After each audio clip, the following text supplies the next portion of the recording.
All right, let's talk about something that I think drives all of us a little bit crazy.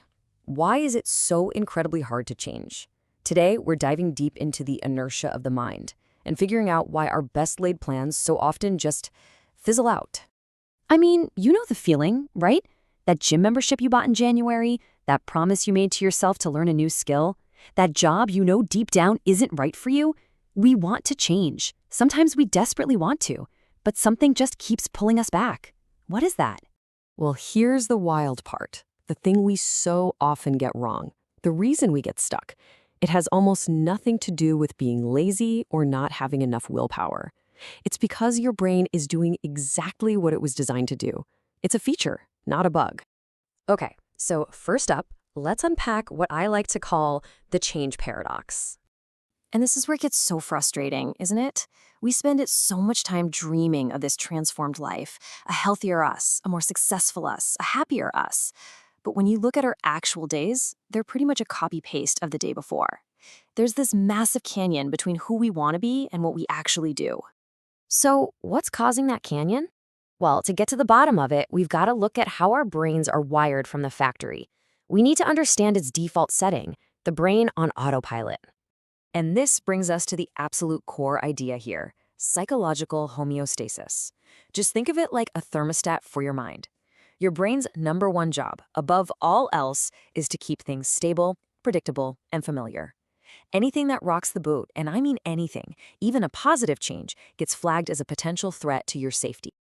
And this, right here, this is the choice your brain is making 1,000 times a day.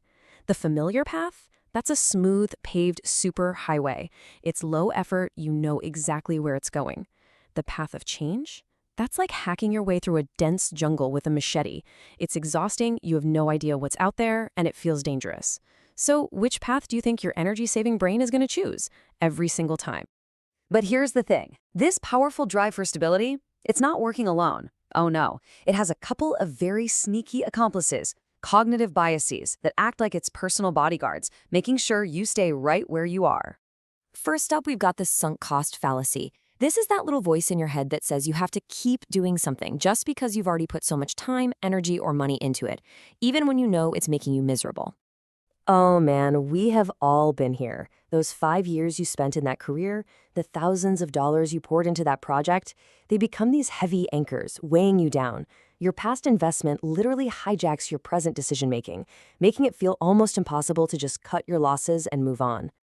Okay, so ally number 2 is a bit more subtle, but just as powerful. It's called confirmation bias. This is our brain's sneaky habit of constantly looking for evidence that proves what we already believe is true and ignoring anything that contradicts it. And you know exactly what this sounds like, don't you? You try something new, you hit one tiny little roadblock, and that voice immediately jumps in. See, I told you so, this was a bad idea. It grabs onto any tiny failure as proof that change is bad and that you should have just stayed in your comfort zone. So we've got this whole internal security system working against us. But let's be really clear about something. Change is genuinely hard work for our brains. This isn't just a feeling, it's a biological reality. There's a real cost. What you have to remember is that when you try to change, you are literally forcing your brain to burn a massive amount of energy. You're creating new neural pathways from scratch, you're navigating total uncertainty, and you're facing the very real possibility of failure. When you think about it that way, your brain's resistance starts to make a whole lot of sense. And if you want to know just how big that challenge is, get a load of this. Research shows that about 40% of everything we do every single day is not a conscious choice.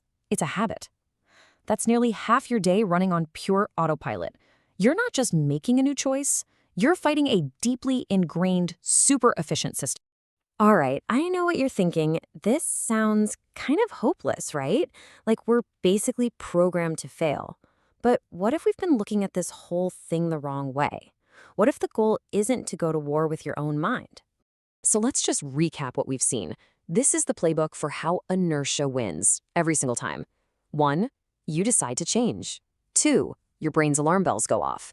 3, it sends out its security team, the sunk cost fallacy, confirmation bias. And 4, you retreat right back to where you started. It's a perfect repeating loop. And that brings us to the big reveal, the most important shift in thinking we can make.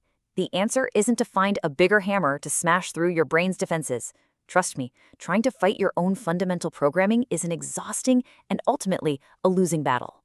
See, the real goal isn't to defeat your mind. The goal is to understand it, to learn to recognize when that homeostasis is kicking in, to spot those cognitive biases when they show up. It's about working with your brain, not against it, to make change feel less like a threat and more like a safe, manageable step.